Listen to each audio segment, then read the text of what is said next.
that you're done with your dinner,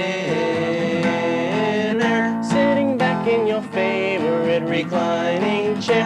Time for the greatest show on earth. It's Wolf Tracks. It's Wolf Tracks. It's Wolf Tracks. It's Wolf Tracks. On this edition of Wolf Tracks, we'll take a look at an unusual sports team that was just started here at SK. Also, the drama department recently wrapped up the spring play Guys and Dolls. We'll show you all the hard work that went into making the show possible. And we'll give you the scoop on the new driving laws that will affect new drivers in Washington State. That and much, much more tonight on Wolf Tracks. It's Wolf Tracks. Hello and welcome to the May edition of Wolf Tracks. Tonight, the show will be hosted by many members of the 2001 Senior Hall of Fame. I'm Melissa. And I'm Art.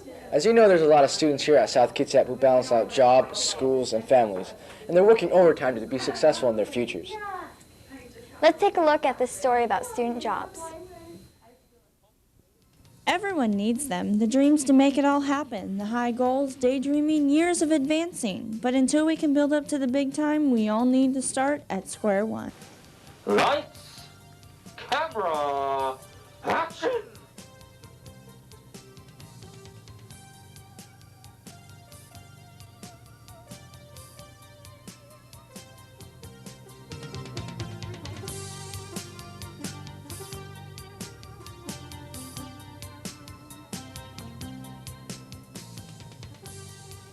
Paging Dr. McDermott, please report to the operating room.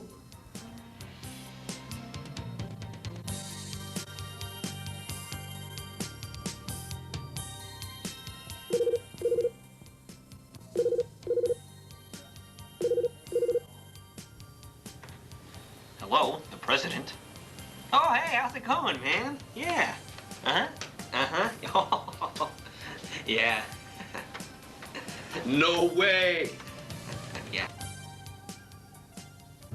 Hi, my name is Allison and I work at the local Andrews Hallmark in Port Orchard, and I love working with the people and getting to read all the new cards and stuff.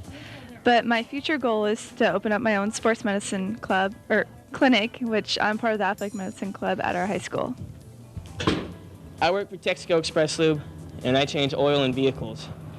In the future, my plans, hopefully, are to become a construction worker or in the video production field. I work at the Kitsap Airporter, and it's pretty good. It's really good because it's part-time and it's right after school.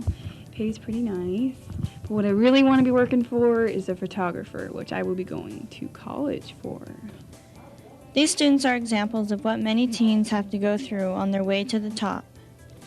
My first job was as a box boy, which they now call courtesy clerks, at Safeway. And I made a huge amount of money. At the time, it was $1.50 an hour. But personally, I thought I'd died and gone to heaven because it was a lot more than I'd ever made before. My first real job, though, was at Tacoma Millwork Supply. My dad was a foreman there, and he told me that he'd get me the job, but by golly, I was the one who'd have to keep it. And I did. I worked there for 2 summers, and worked on the assembly line. It was a good job because it taught me how to work with my hands, work with a lot of other people. I earned money for college, and as you can see, I lived happily ever after. But even with the not-so-glamorous job, these students are preparing for skills in money management, people interaction, and responsibility. The good skills that I'm learning here are people skills, also learning how to manage my time well, and just getting to know a lot of people in the community. I think this job gives me really good people skills because that way I know how to be friendly and and how to not be so rude and how to really work with people, even though I don't not face to face. And it really gives me like how to be very correct with everything because if I make one little mistake, it's a big problem.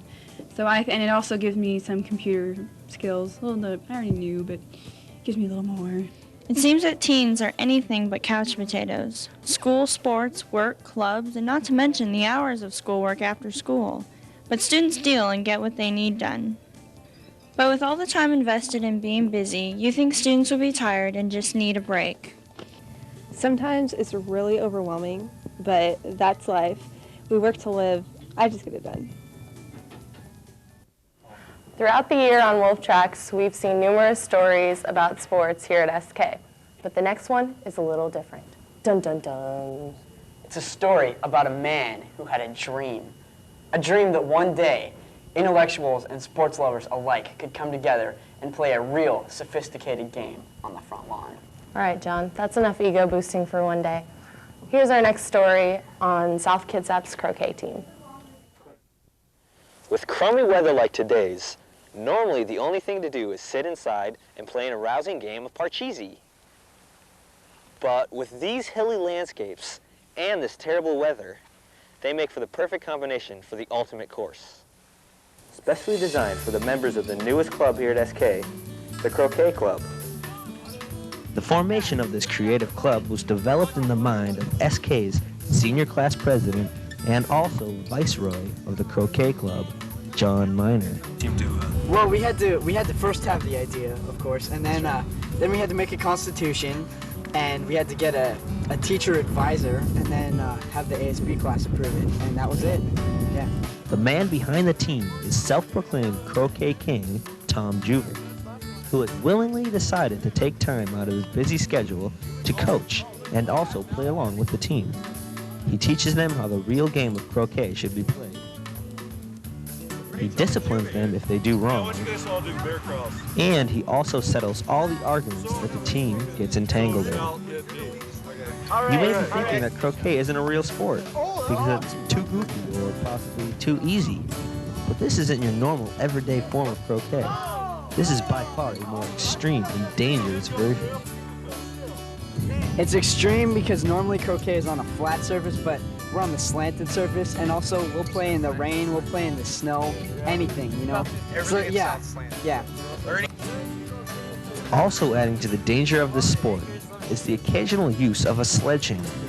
But due to an almost fatal use of the sledge, it was banned from further competition, causing a few broken hearts, but at least no broken feet. But the croquet team doesn't just want to stop at extreme croquet. They also have a few new ideas for the game deep inside their brains. Right now we're in the making is blindfolded croquet, also beach ball croquet, many others. Yeah, we got the blindfolded croquet right here. With the publicity that the Croquet Club got by making it in the Port Orchard Independent, this club seems like it's soaring to new creative and athletic heights. Hi, I'm Michelle and this is Joel, and we're voted most likely to dress up and dance with Roscoe. You know, we may look funny all dressed up on the sidelines, but sometimes making fun of people is no joke. Every day, many students at SK are harassed just because of their sexual preference, ability, race, or even religion. Accepting people is vital for everyone. Check out our next story, which explores diversity at SK and the struggle it faces here.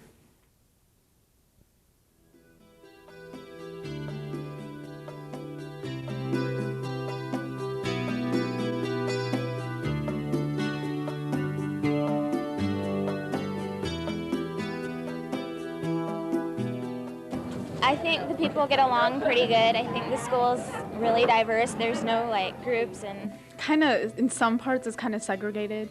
Like you have the island where all the brown people are, and then you have the bench where there's brown and black people, you know. I think that if they can find people who look like them or act like them, then they get along, but there's not much tolerance for differences. I think everyone gets along just fine. I mean, there's different groups and all, but I think everyone's, kind of okay with each other, so. For the most part, it's pretty good. Occasionally, you can see where people aren't treating each other so good, just because they're different for some reason or another.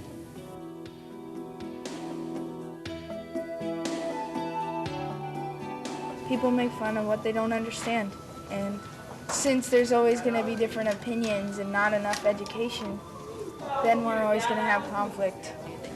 I think it's both, because you get the preps and the jocks, and you got the hardcore rockers, and you got sophomores that don't know what they're doing. And they all have conflicts because they don't know anything else to do.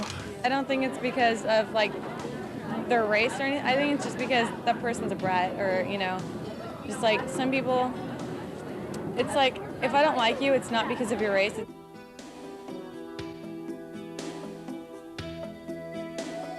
Definitely individual, because you can't just look at a group of people and say, hey, get along with these people. Yeah.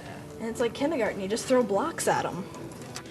No, I think that the school and like teachers and events that are happening could definitely open up other kids' minds and about other cultures and stuff. I think it's more like people need to work it out with each other.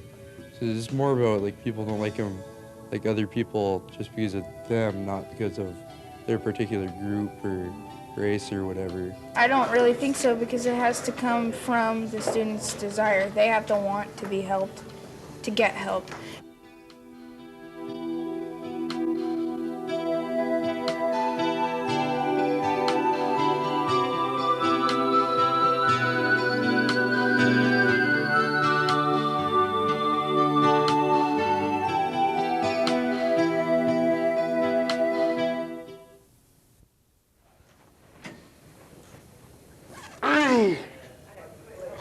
Come on, just 100 more.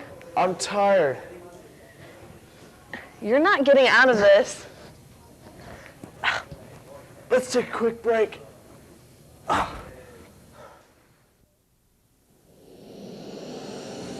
So you think smoking's fun? Every time you smoke, you inhale over 4,000 chemicals. 401 of them cause cancer. Ether, mercury, lead, cadmium, nicotine, DDT, arsenic, benzene, benzopyrene, urethane, phenol, formaldehyde, tar, carbon monoxide. You call that fun?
And now, back to Wolf Tracks.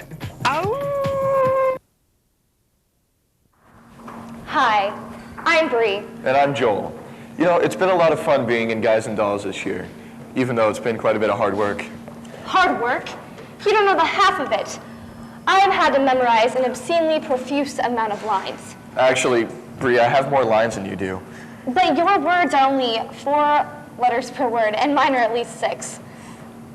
Well, I just won't get started. You know, I have to carry you around like 3 times during the show. No, I just won't comment. Hey, Joel, you know that part where my character slaps your character? Let's go practice that. Well, you know, I've heard that my performance is far superior to yours. Is not. Is too. Is not. Is too.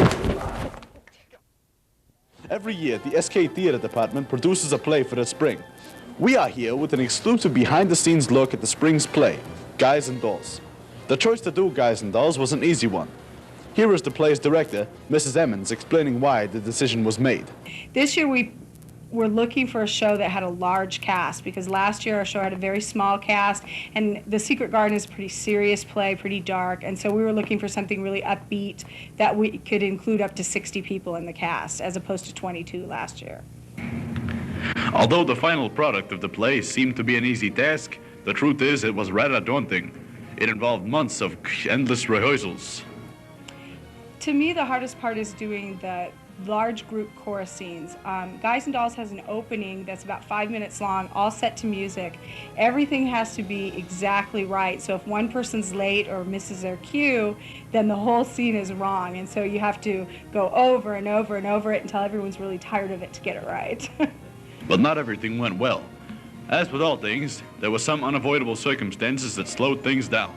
But the bomb threats and the earthquakes have resulted in over a week of lost rehearsal time, because when we had the earthquake, we lost several days while they were checking out the theater to make sure it was safe for us to be back in there. The theater department had to overcome certain legal restrictions in order to produce the play.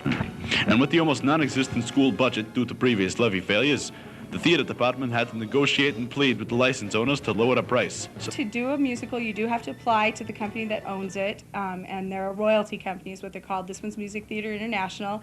You apply and they give you a license to perform based on your number of seats, whether you're an amateur or a professional, and your ticket prices, and then they make you an offer as to how much money they want from you. The original offer for Guys and Dolls was really high, so we actually had to agree to some limited ticket sales to lower our royalty to about $3,200.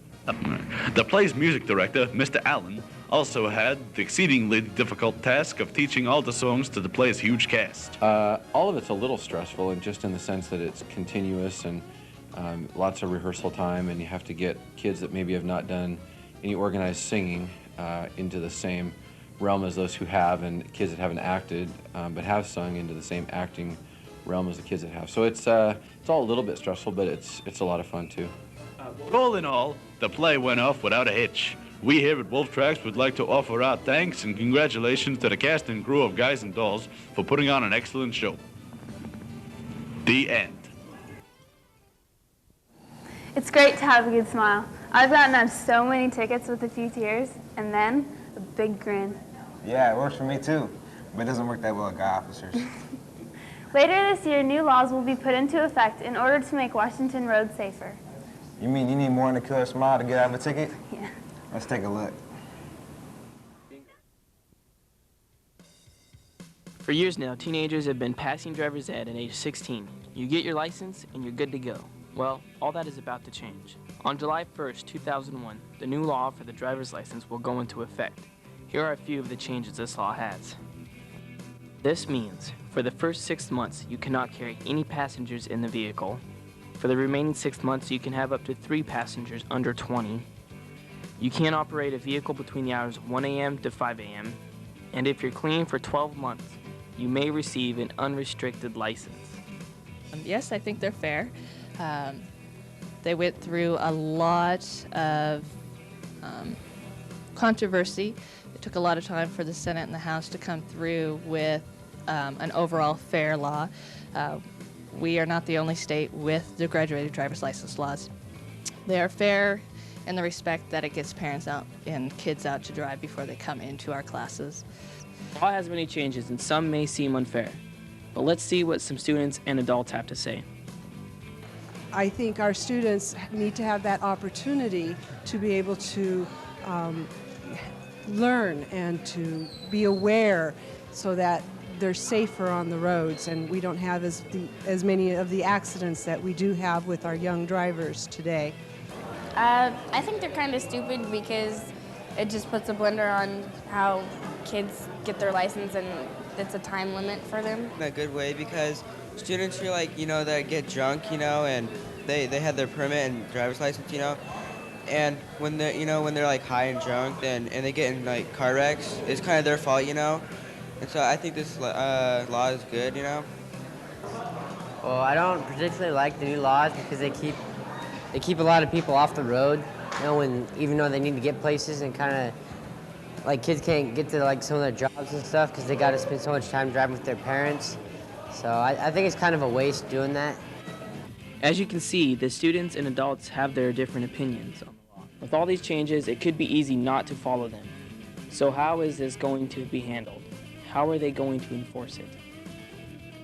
These laws are going to be enforced by the Department of Licensing, where they are now going to have a tracking system with the Department of Licensing certificates, where they'll be able to track where the student took driver's ed, and if they have any tickets, and if there's some accountabilities to the driver's programs themselves, so they can come back to us and tell us what we're missing. Now with that, there are consequences that go for those who disobey the new rules. These are the restrictions. First conviction, letter is sent home. Second, letter and driver's license suspended for 6 months. Third, letter and suspended until driver is 18. Well, there is an overview of the new law, and I wish you happy driving. You know, I don't know why I was voted biggest flirt. I mean, Josh, hey, call me. Okay, hey, what's up? Hey, Rye, how are you? Oh, give me a break. We all flirt. Some are just a little better at it than others. Now, here's a story about how you can get a date for your formal dance. You know the dance coming up? Uh-huh. I was kind of wondering, do you have a date for that dance? Because, I was curious about it. Oh, the formal dance. It's a beautiful thing. You know, people don't actually consider the dance the hard part. It's getting a date that's a challenge. So we've composed a list of do's and don'ts when it comes to getting that date. So pay close attention, because these may come in handy when you're finding that perfect date. Now, guys, we all know that the first step to actually getting a date is asking someone. But once you're past that stage, it's smooth sailing from then on out. Just make sure you ask politely. You know, I'm still in. You are sick. Call you later. Another key factor here is to never, and I mean never, assume that someone's going to go with you. Most of the time, you'll find yourself sitting at home watching Dawson's Creek while everyone else is out having a good time. Hey, Jessica, are we still going to the dance on Friday? What dance? Sorry, dude, sorry. And finally, don't let the first rejection stop you. I mean, sure, your friends will laugh at you because you got turned down, but that's just one girl. Besides, chicks dig a persistent guy. Most of the time. Hey, so I was wondering if maybe you... Hey, I was thinking, I heard you didn't... So, I was thinking that this... Hey, how you doing? You know, I don't... No.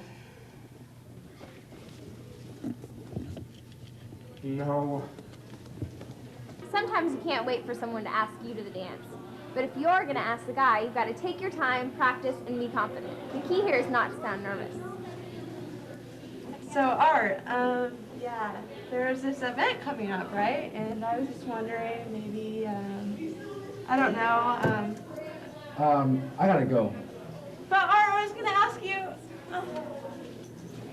The next thing is to ask someone you feel comfortable with. If you don't feel comfortable with your date, I guarantee you won't have fun at the dance.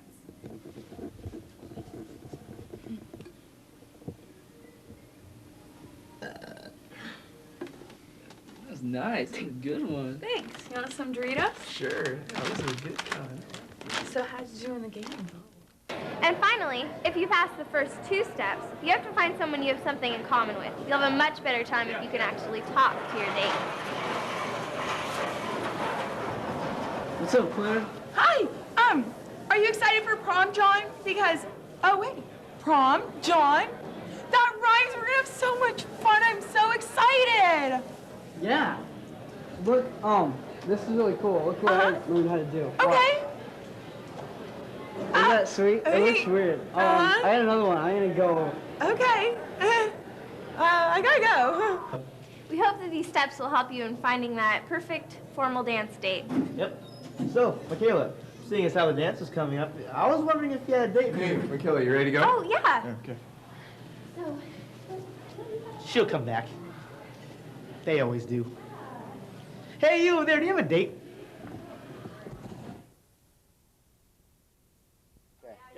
On behalf of the Video Production and Senior Hall of Fame, we'd like to say... See you next time. God, jeez. See you next time. see you later. Peace. Bye. I'll call you later. Bye. Bye-bye. See you later. Bye.